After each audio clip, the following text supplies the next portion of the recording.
Oh my gosh, Mai, we're gonna get in so much trouble. Uh-huh. You're stupid.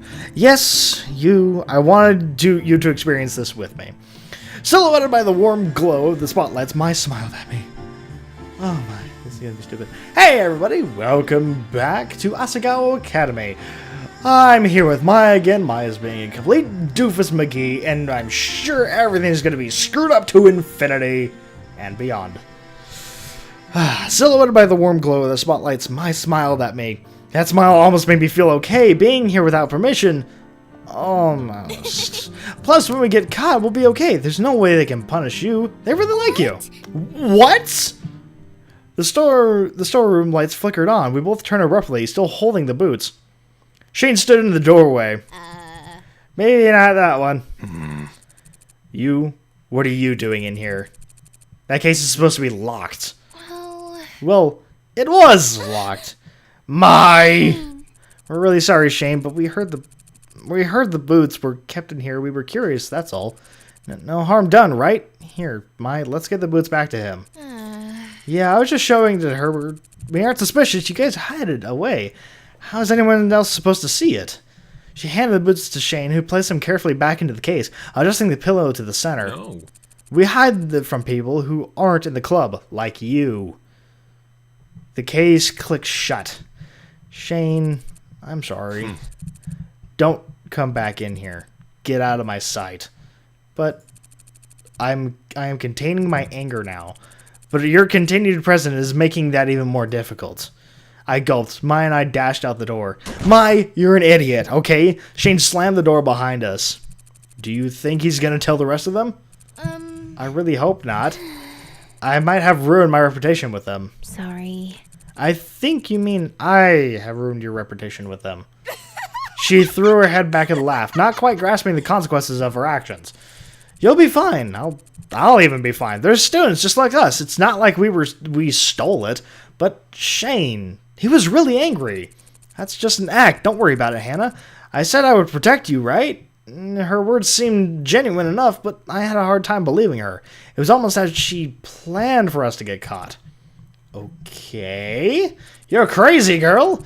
Good. Now let's head back to the dorms. That competition is tomorrow.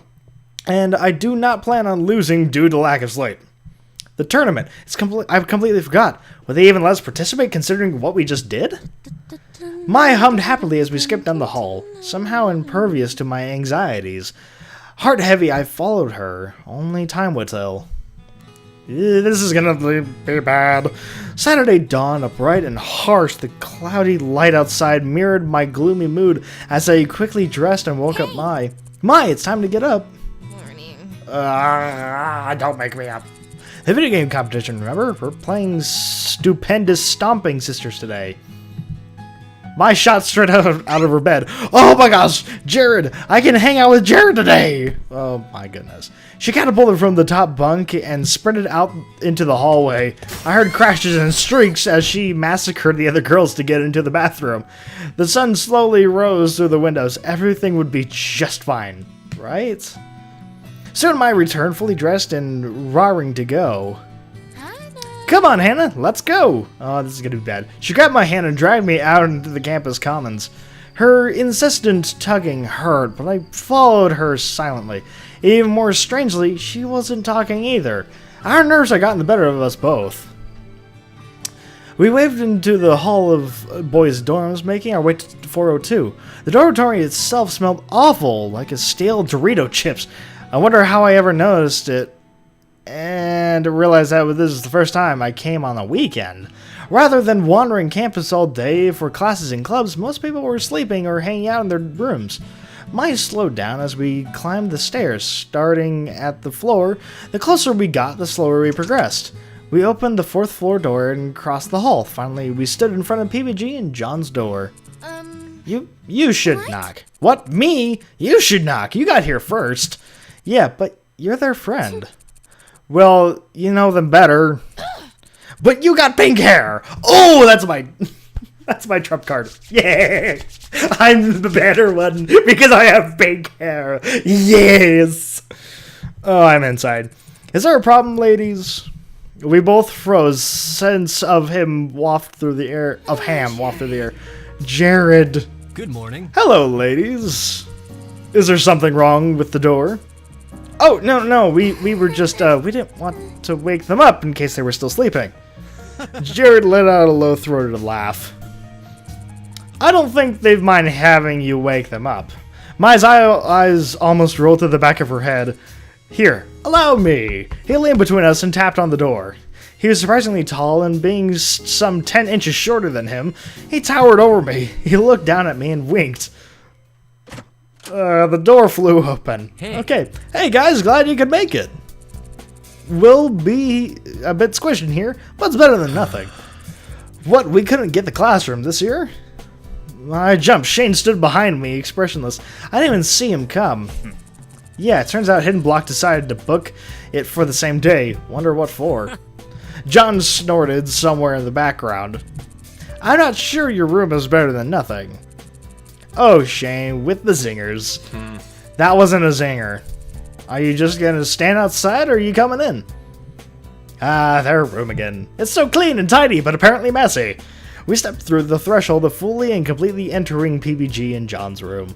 Boy territory, we were out of our elements. Maya had never been in the room before, and she glanced at the walls, shelves, and desks like a manic squirrel. Her eyes gleamed, and I had the sneaking suspicion she was making a note of what she saw for her own nefarious purposes. Though what they were, I had no idea. Rather, I didn't want to know. What's up? Go on, take a seat anywhere. I looked to my left and saw boxers lying on a desk chair. Blood shot to my face. Were they used? PBG followed my gaze and turned red. It's let me clean up a bit. Pigsty. Do they ever have pigsties in England? Or pigsties in England? Everything in America is derivative of England. But we're in Japan. Shane looked at me blankly. Man, we're so lucky the OUIU has 8 players stomp. I'm excited to crush you, Shane. John sucks. I don't think that that's gonna happen. Hello, guess who's here? Hey, Gerard. Entered in without knocking, a bright smile on his face. Oh, wait, are we gonna play Super Smash Bros? I'm guessing Stomp Bros. Aw, man, Shane got here before me? Do you ever fail to see me leave? Yeah, whatever. Yeah, I was hoping you were in the bathroom or something. We brought in extra controllers. Does anyone knock around here? No, why would we? To be polite? Pfft, girls and their ridiculous social constructs. Yeah, that's true. What? An intricate knock clattered through the entryway, and I pointed towards the door in defiance. See? Someone knocks. Good morning. Hello, I brought bagels. Figured we didn't want a repeat of last year's. Maya's stomach grumbled and she turned red. That's what I thought. Ah, that's my husband. Excuse me? What? What? You're perfect. You're the best partner anyone could ask for. You're truly the best of us. Can't you just ask for one normally? I brought enough for everyone. Jared leaned his head against Sash's shoulder and turned to whisper in his ear. I knew I could trust you. What? Okay, yeah, that's how I feel, PBG. Well then, everyone pick a place to sit. We'll hand out bagels and then we'll get started. I scuttled to the side of the room against PBG's bed and next to Mai. We've been sitting with them at lunch, but it wasn't until just now that I realized how crazy having all the normal boots guys in one room could be. Nice adolescent men in one room. Not to mention all the friends and parts of the same club. Their personalities mingled in different ways, and I almost couldn't focus over the myriad inside jokes, shouting voices, and flailing limbs. That is, until the character select screen came on. In the blink of an eye, the controllers were gone. PBG glanced over at me, and I noticed that I didn't have one, and offered me his. No, really, I'm not good at these kind of games. Oh, there's no way you're worse than me, or Jimmy for that matter. Who's Jimmy? Seeing as we didn't want I guess it's one of the Hidden Block Club members. Seeing as I didn't want to take no for answer, I grabbed the controller and selected my character, Turby. He was cute and bouncy. Even though he didn't seem super powerful, he looked like an easy enough character beginner to grasp, although there was something in the eyes and beak that seemed a little... Yeah. Is everybody ready? I swallowed hard and the controller already slippery from my sweat. I never played Stomp before, though I watched others do so. I looked at the buttons on the controller trying to guess what they did. What button did what? One on the top buttons probably jumped. Obviously the analog stick moved the character. They selected a stage, something with the cute little houses and the smallish animals bopping around in the background. And the countdown began. There was buttons on the back and clicked it when you hit them, but I didn't know what they did. 3, 2, oh. There was a weird blue button on the top right, but not the left. 2. And another analog stick. What was it for? The camera? How could we all control the camera at once? 1. Oh no. Go! Kill each other. I say 9 years. I'm gonna have some fun with this part.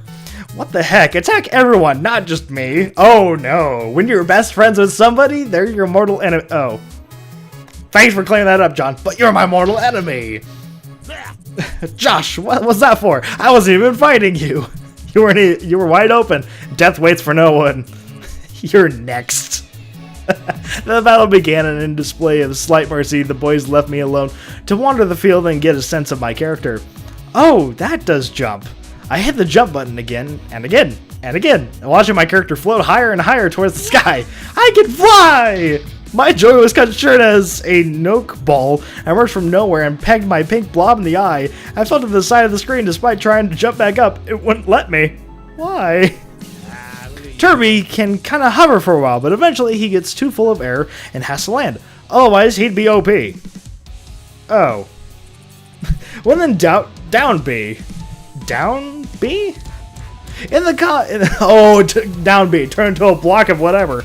In the commotion of the matches, curses and death threats mixing with the lack of controllers, nobody was listening to what Nick was saying.